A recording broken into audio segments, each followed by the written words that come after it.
Hey, it looks like we're live. Hello, everybody. I just got Hey. back from a wonderful vacation. Megan, how was your weekend? Oh, my weekend was amazing. My mom and dad were in town. It was a really great time. Yeah, I went up to the mountains for the weekend, and I got back on Sunday afternoon, and now I'm happy to be back in beautiful San Diego. So it was a great trip, but there's no place like home, we say. It's just really nice Right? to get back to your house and relax at home. So, So hey, actually, my parents were really fun. They love San Diego because they don't live in California. My parents live in Michigan. And uh, they said that San Diego is the best city because it feels like a small city, but it is actually California's second yeah. largest city and the ninth largest city in America. So we Uh, have access to all the culture, all the cool things, all the sports and the food and the experiences and the local cuisine, everything. And so yeah. my parents love visiting me in San Diego. I understand. I agree with them. I think San Diego is so wonderful. Well, today we're back with another podcast to talk with our students around the world about some great topics. We're always going to bring up new topics that are useful for students, and we are always going to um, introduce some new vocabulary and, of course, talk about things that are going to help students around the world improve their English, but also like learn about California and also just when you're busy doing something like exercising, or if you are washing the dishes at home, or if you are getting ready in the morning, put on the Connect English podcast. It's going to help you use your English, learn some new vocab, and improve while you're doing some other things. That's when I listen to podcasts. So today, Megan, we're talking about a topic, the bubble, okay, and your The bubble. bubble? The bubble, yeah, it's your bubble, okay. Your Um, bubble. What's the your difference? What's bubble. a bubble? What is your bubble? What is a bubble? I need Yeah, help. so this is our new vocabulary for today and the topic of today's podcast. Um, a bubble. The basic definition is you think about children play with it. They put it in the soapy water and they blow the circles or the spheres of air and they float around and dogs love chasing them. But that's called a bubble. Okay, but that's not really the topic today. What Megan and I are going to go into. We're talking about the bubble or your bubble. So, Megan, what does your bubble or the bubble mean to you? Your bubble is a group of people that you talk to all the time. Probably your family, your friends, the people in your classes that you see every day. They are the people in your life that you talk to all the time. Yeah. So when you come to the USA, for example, your bubble is probably your parents, your family, you call them back home, your friends on Instagram and social media, you're speaking your home language. And so your bubble are the group of people around you that you are very comfortable with. So Megan, I on would today's say podcast, too comfortable with, from my perspective. If your goal is mhm, to learn some English and get confident in English, if you're too comfortable in your bubble, it's going to slow you down. So, mhm. yeah, I would say it's, your friends and your family, the people who you see frequently, who you call and talk to all the time. And it's really nice to have a bubble. And your bubble is a really nice place, but the problems with your bubble are that you are not going to get out and practice enough. You're not going to challenge yourself. You're not going to see new things. You get honestly a little bit lazy because it's so Yeah. comfortable to be in your bubble, right?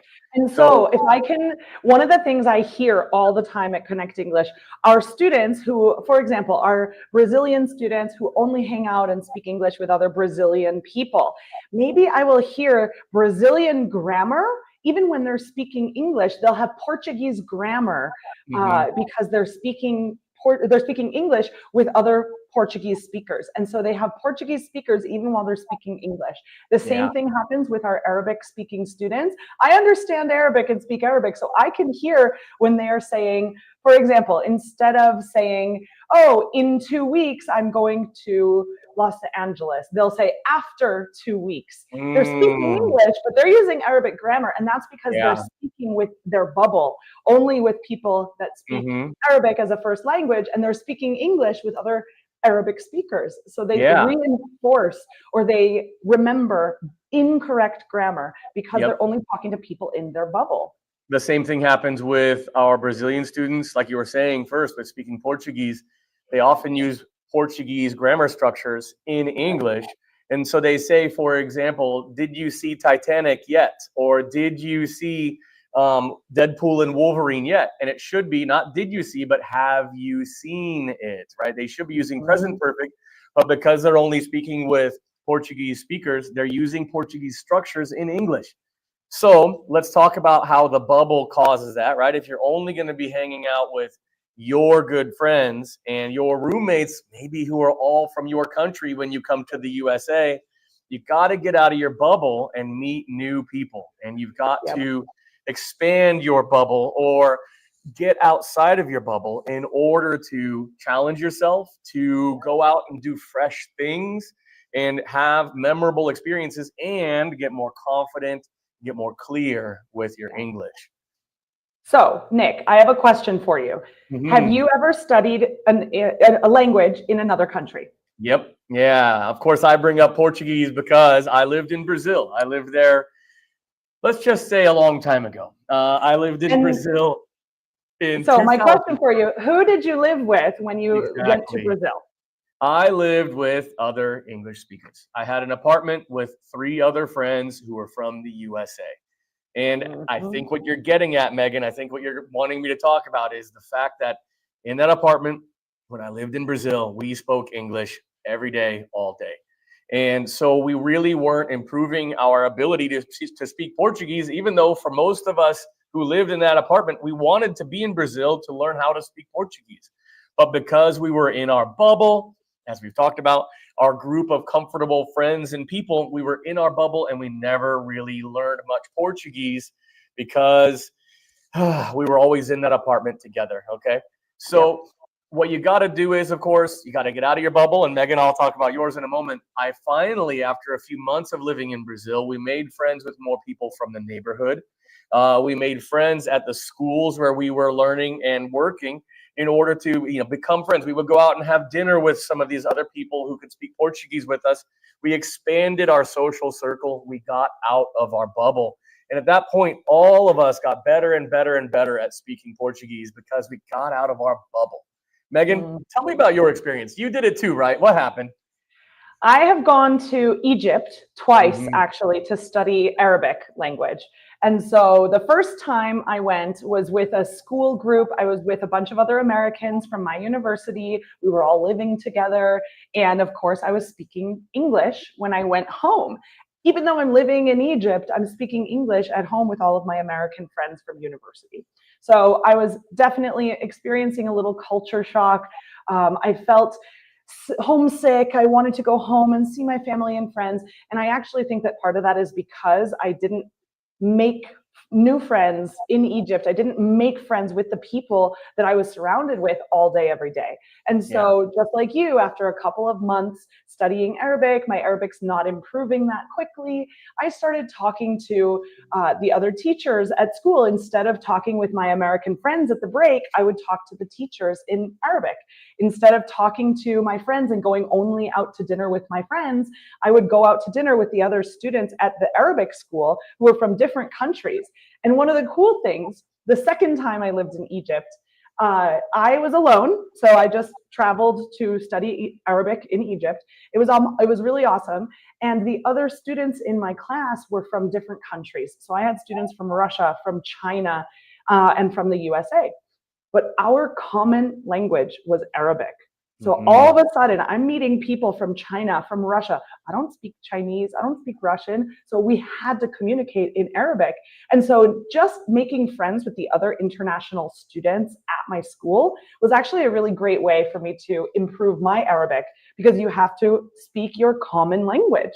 And then more and more in the world, English is, of course, the common language around the world. So if you go on vacation, even if you're not going to an English-speaking country, let's say you're going to Europe, you're going to go to Italy and Germany and France and Spain. What language are you going to learn if you want to travel even to places where English is not the native language? You gotta learn English. Yeah. Yeah, I was actually on my little vacation I was at over the weekend. I was talking with one of these tourist helpers there on my vacation, and he said, he and I were having a conversation about how he understands to be extra helpful for students. And of course, he knows he's got to speak slowly and clearly, but he said the problem a lot of them have is that a lot of these people who are visiting where he works, they know some vocabulary in English, they read, they watch a lot of movies in English, but their speaking and their listening skills are not getting stronger and stronger when they're in their home country, staying in their bubble and staying in a safe space where they're never going to have to speak up in English and listen to real conversations in English, which is why it's so important, as Megan and I have been saying, everybody, so important to get out of your bubble, to get outside of your bubble and into the real world where you're not quite as comfortable. You're going to have to challenge yourself to be a little uncomfortable and try to communicate with people who aren't your best friends, who aren't your family members, who are native speakers of English. If you come to California, which we totally recommend, obviously. And so let's talk about some examples. Where can someone who's living in California, where can they have an English conversation with someone who is not from their country, with someone who is not their teachers? Where are they going to be speaking English with other native English speakers in their community? Yeah, I've got one great example to start off with, and I imagine you have some examples too. First one is with your neighbors, right? When you come to California, you're going to notice, first of all, Californians are really friendly. It's kind of almost, some people think it's a little bit annoying how friendly we are, because everywhere you walk, every person you see says hello, good morning, good evening to you. And I'm definitely one of those people who says that. You're going to get a lot of opportunities to speak English with your neighbors. If you're going to live in an apartment building, or if you live even in a nice neighborhood or have roommates, the people who live next door to you, who you see in the hallways, who you see at the pool of your building, they're going to want to talk with you. And so if you decide that you are ready to, come to California and live the California life, if you get out of your bubble here, you're going to have a lot of opportunities to speak English with these people who live around you. So your neighbors are a great example of people who you will be able to practice your English with if you get out of your bubble here. You got another example, Megan? Well, I certainly do, but I was just going to say that I became friends with my neighbor, first of all, because they have a dog. And so in the elevator every day, I'm petting their dog, and her dog's name is Miss Pickles. She was the cutest little spotted dog. And so at first I knew Miss Pickles, and then I learned that the owners are named Elizabeth and Ben. And then I started talking to them every week, and now they're actually friends of ours, and we're inviting them to a party soon at our home. So this is actually great. People in California are nice. You can have a conversation with them, and maybe you see them once and you don't have a connection. What are you asking them about? Hey, how are you? How's your day? It's a good opportunity to speak English, but also when you see the same people in your neighborhood, you'll make friends. It's really fun. I think most of the neighbors here in California, especially here in San Diego, they'll become curious of, which country are you from? Really? Are you studying while you're here? And the conversation just goes from there. And so people here are pretty patient, pretty friendly, but outgoing people in California. So you're definitely going to get out of your bubble when you come to a place outside of your country, not living with your mom and your dad and your brothers and sisters, or not living with your roommates from college who all speak your same native language. Get to somewhere where you're going to have to get out of your comfort zone, we often say, where you're just totally comfortable. You got to challenge yourself. And that's what you did in Egypt. And that's what I did in Brazil. So you had another example of people who it's easy to talk to in California. What was that one, Megan? Definitely. This one is another personal experience of mine. Talk to your Uber driver or your taxi driver.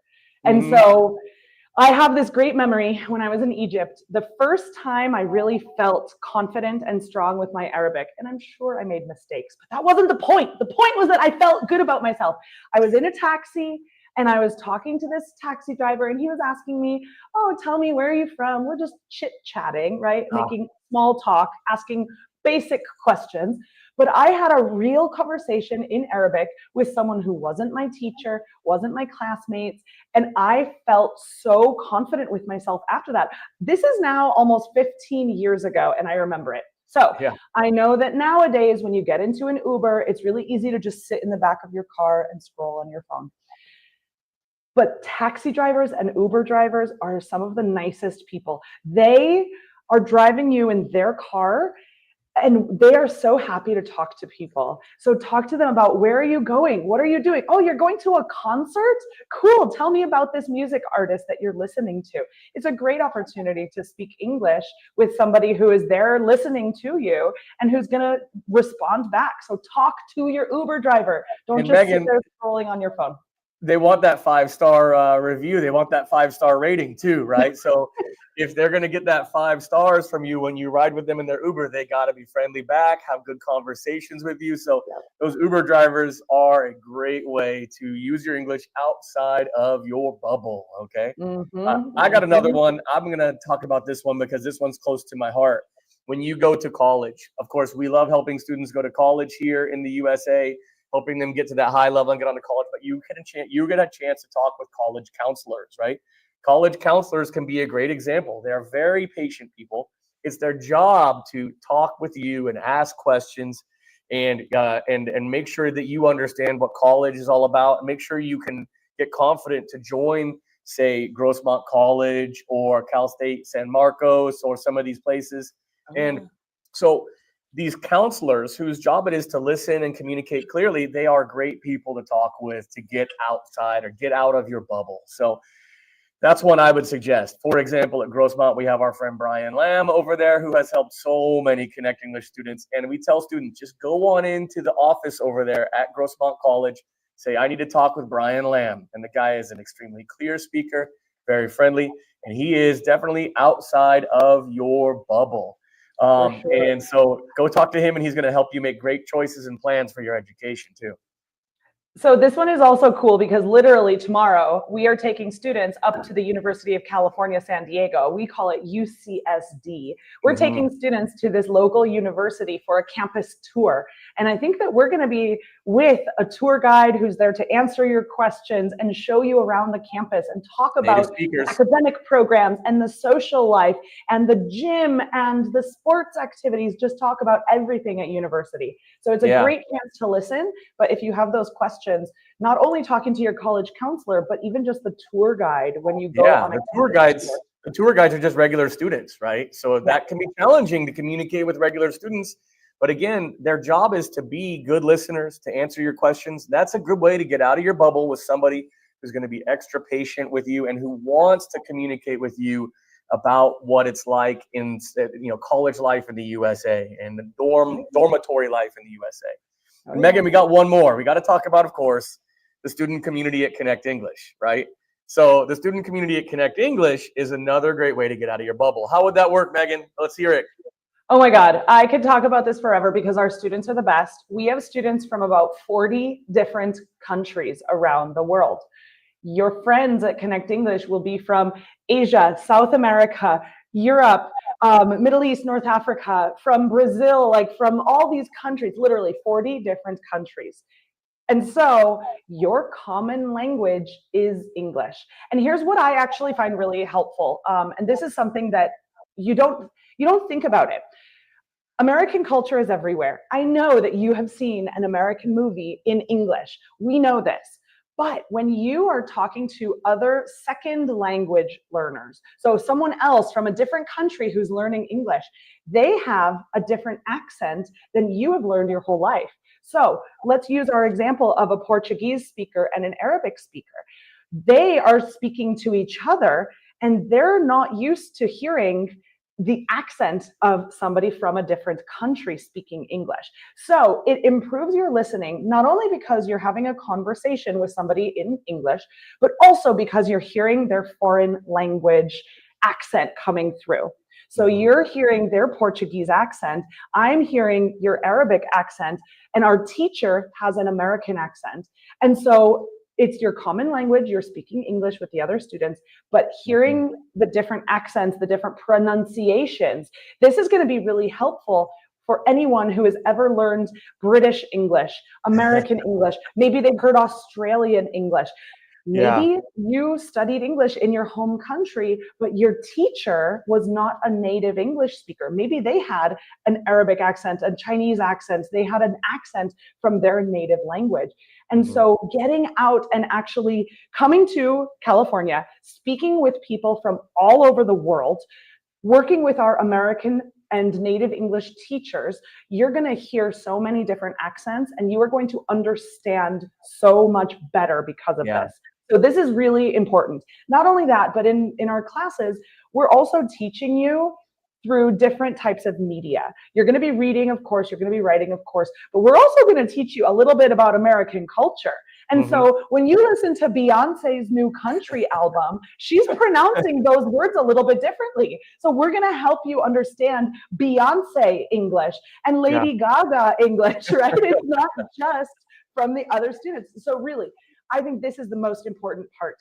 Coming to a country to learn a language, working with other people, learning about the culture through music and television and different accents, because in America, we have a huge country, you know this. There are different accents for every different community in America. So you're going to hear different country accents, different states. You're going to hear people from California say things a little bit differently. So this is just a really great way to improve your listening and your speaking comprehension. You got to get out of your bubble, right? So back to the point, right? You got to get out of your bubble, right?